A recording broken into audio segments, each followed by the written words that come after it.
Good morning, I am Prarambha Dahal. Let's begin with the main stories. Main opposition leader Devang meets Prime Minister KP Sharma Oli following announcement of protest programs by Nepali Congress. Discussion aimed at finding a common ground. Government's attempt to hand over the remaining works of Melamchi project to Nepal Army drawn into dispute. Complication in Army's professional responsibilities have been anticipated. As much as 426 ropenees of public land in Pokhara found to be registered in the name of INGO. Investigation demanded over abuse of government's property. And Nepalese national team prepares for the final match under the One International Series against the UAE today. Expects to create history. Match begins at 11:15 a.m. Nepal time. As soon as the main opposition party, Nepali Congress, unveiled its resistance program against the government, a meeting was held between Prime Minister KP Sharma Oli and Congress President Sherbal Devai yesterday evening. At a meeting held at the Prime Minister's official residence in Balotar, Party President Devai expressed objections towards the government's clampdown on the party's protests, along with the recommendation of the Constitutional Council. In response, Prime Minister Oli said that the government would move ahead as per the parliamentary procedure and regulations. The duo had also mulled over the elections of Free Students' Unions with the leaders of students' organizations prior to the meeting. In the discussions, the student organizations affiliated with the ruling side had insisted on holding the elections as per the set timetable, while the ones close to the oppositions had demanded to postpone it. Now, discussions have begun regarding handing over the responsibility of Melamchi drinking water project to Nepal Army, as the contractor company CMC is certain to quit the project. It remains to be seen if the discussions lead to a productive consequence. However, the trend of having Army as an alternative in each sector has surfaced in this case as well. Melamchi Drinking Water Project Development Committee has proposed the donor agency, the Asian Development Bank, of using Nepal Army for security arrangement. This hints towards involving Army for the remaining works of Melamchi project. However, the manner in which Army is being linked with the project as an alternative is not a positive sign for the public governance system. Constitution of Nepal has provisioned the deployment of Army in development works and disaster management.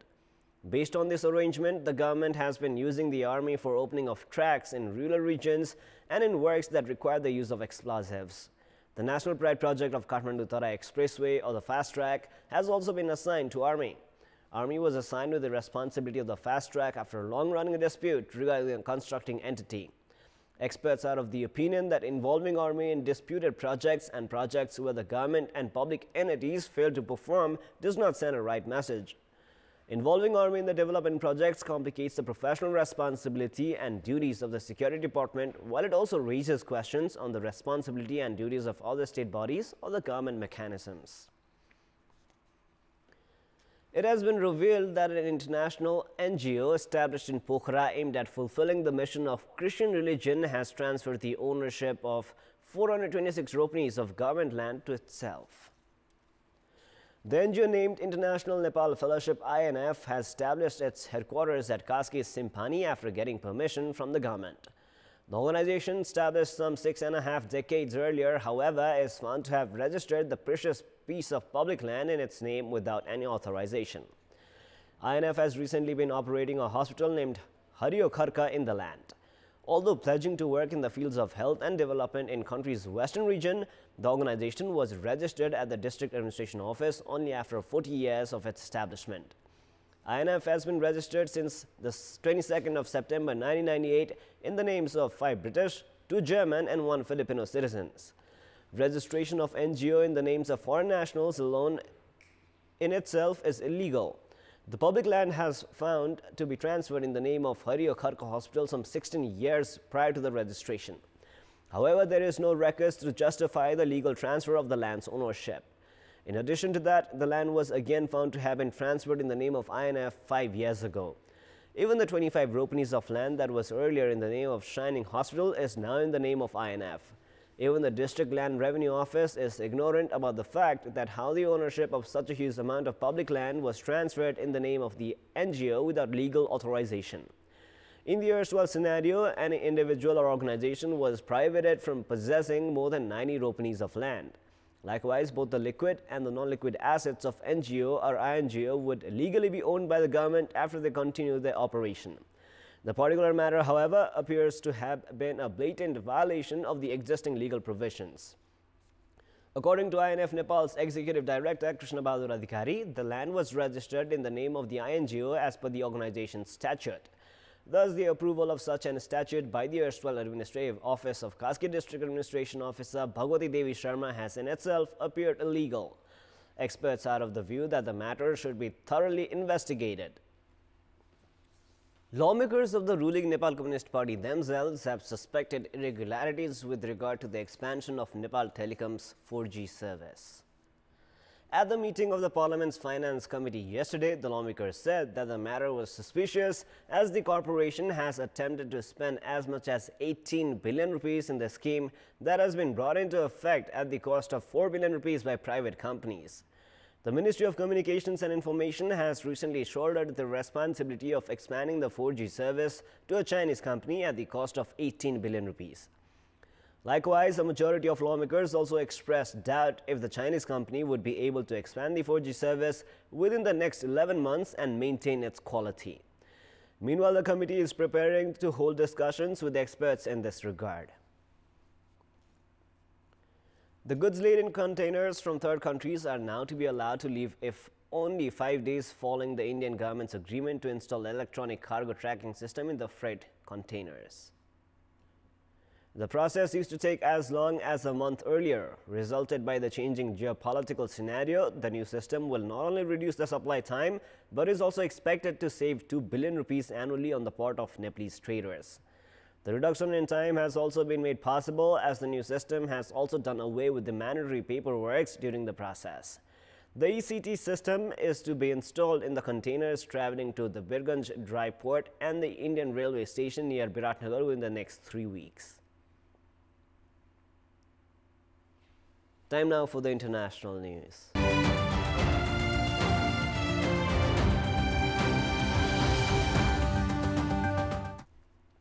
U.S. National Security Advisor John Bolton has warned Venezuela that any threats against American diplomats or opposition leader Juan Guaido will be met with a significant response. Bolton said that any such intimidation would be a grave assault on the rule of law. His warning comes days after the U.S. and more than 20 other countries recognized Guaido as interim president. They accused President Nicolas Maduro of rigging last year's election. President Maduro was sworn in for a second term earlier this month after an election marred by an opposition boycott and allegations of vote rigging, triggering large protests. The political crisis in Venezuela now appears to be reaching a boiling point amid growing efforts by the opposition to unseat Maduro. Several European countries, including Spain, Germany, France, and the UK, said they would recognize Guaido as president if elections were not called within 8 days. But Maduro has rejected this, saying the ultimatum must be withdrawn. Maduro has faced internal opposition and ongoing international criticism for his human rights record and handling of the economy. He was re-elected to a second term last year, but the elections were controversial, with many opposition candidates barred from running or jailed. Welcome back. The construction of postal roads, considered as the backbone of development in the Tarai region, has continued to move at a snail's pace in Saptari. In this context, we had asked the locals in the district what sort of problems have they been facing due to the delay in this regard. Let us now take a look at what they had to say. Public voice. बिमारी हुँदा गाडीहरू पनि गाउँमा आउँदैन त्यस्ता अनेक किसिमका मानौ कि अब कृषिकै सामानहरू ल्याउन अप्ठ्यारो हुन्छ गाउँ घरमा उब्जाएको सामान बजारसम्म पुर्याउन असजिलो हुन्छ महेन्द्र पाली देखि नै यो हाम्रो हुलाकी रोड आज हुन्छ भोलि हुन्छ हुँदा हुँदै अहिलेसम्म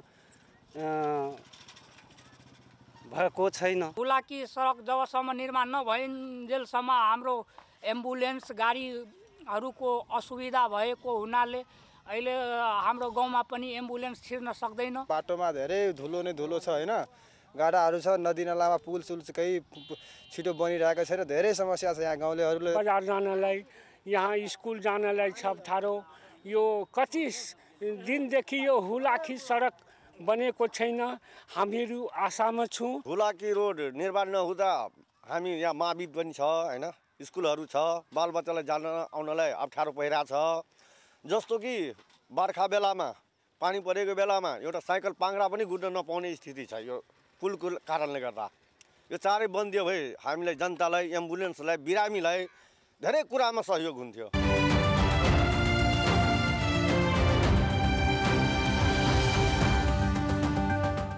It is now time for our segment Public Pulse, where you text us with your opinion. Public Pulse. The question is, what is your take on the drafting committee of Province 5 replicating the laws of the federal government as it is? Your options are A. Devaluing federalism, B. Lack of experience, and C. Laws being worth replicating. The voting is on. You can type NEWS, select your option A, B, or C, and then send it to 34001 to share your opinion with us. With this, let us move on to the sports news. Sports news. Nepal is playing its third and the final one-day international match of the ongoing series against the United Arab Emirates today. The match begins at 11:15 a.m. Nepal time. Nepal aims to win the match to seal the three-match series 2-1 and make history by winning its first-ever one-day international series. Despite suffering a loss in the first match, Nepal's morale is at a high following a giant 145-run win in the second match. The third match of the series against the UAE is of special significance for Nepal. A result in favor of Nepal will change the perspective of the international community towards Nepalese cricket.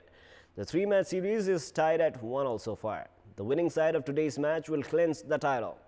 Nepal's confidence of winning the series has been boosted following the thumping 145-run win in the second match.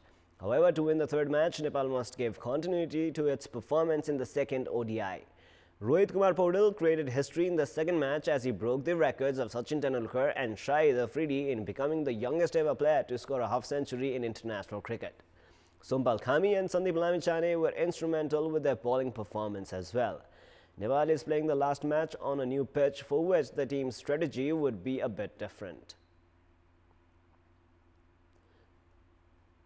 That way, as a team, we will be looking forward to playing positive cricket, good cricket. Batting consultant Umesh Patwal has said that Nepal's batting still requires improvement. Despite an opening partnership of 61 runs between Gyanendra Malla and Binod Bhandari, there was no situation to simply depend on the first wicket stand as the middle order clearly struggled. That's what happens with all the international cricketers. If you look at all the international teams, the middle overs in one days are still the problem. Specifically, they need to know on the wicket what shots they're supposed to play. So those are the couple of things they have started thinking, and because they already played those on those wickets, now they must be very clear of what shot they need to be playing.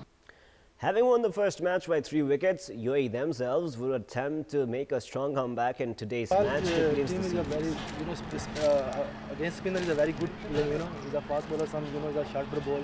He's a proper player. Then we'll prepare also match everything. We have to wait and watch to see which nation wins the series. A series win would mark Nepal's entrance in the one-day international rankings.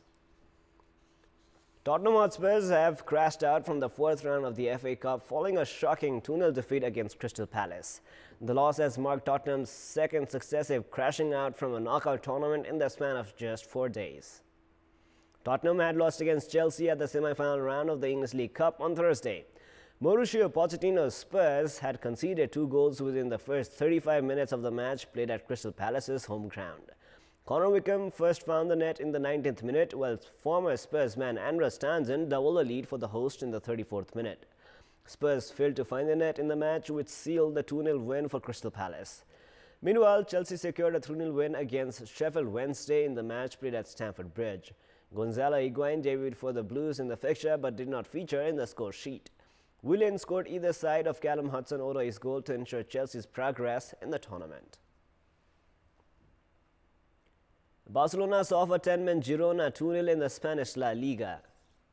Barca led through Nelson Semedo in the 9th minute of the match. Girona defender Bernardo saw his second yellow card and was sent off in the 51st minute. Lionel Messi sealed the 2-0 win as he found the net for Barcelona in the 68th minute, marking his 26th goal of the season. In another match played last night, Real Madrid registered a 4-2 win against Espanyol. Karim Benzema scored a brace while Sergio Ramos and Gareth Bale were also on the score sheet for Los Blancos. Rafael Varane saw a red card late in the match. Leo Batisto and Roberto Rosales had scored for Espanyol. Barcelona lead the La Liga table with 49 points from 21 matches, while Real Madrid are now placed third with 39 points. Second place Atletico Madrid have 44 points. Juventus have extended their lead at the top of the Serie A table to 11 points after Cristiano Ronaldo converted a penalty with 2 minutes to spare. League leaders Juventus secured a 2-1 win against Lazio in the match played last night. The first half of the match had ended in a goalless draw, while Lazio first led in the 59th minute following an own goal from Emre Can. While Cancelo equalized for the Old Lady in the 74th minute, while Cristiano scored the winner through a spot kick. Defending champions and league leaders Juventus have 59 points from 21 matches, while Napoli are placed second with 48 points. And now, before we wrap up, here's a look at the top stories one more time. Main opposition leader Sherbal Dewa meets Prime Minister KP Sharma Oli following announcement of protest programs by Nepali Congress. Discussion aimed at finding a common ground. Government's attempt to hand over the remaining works of Melamchi project to Nepal Army drawn into dispute. Complication in Army's professional responsibilities have been anticipated. As much as 426 rupees of public land in Pokhara found to be registered in the name of an INGO. Investigation demanded over abuse of government's property. And Nepalese national team prepares for the final match of the ODI series against UAE today. Expects to create history. Match begins at 11:15 a.m. Nepal time. That is all for the moment. Our next English bulletin will air at 11 a.m. Keep watching Kantipur Television SD for more news and entertainment. Thank you for watching. Have a great day ahead.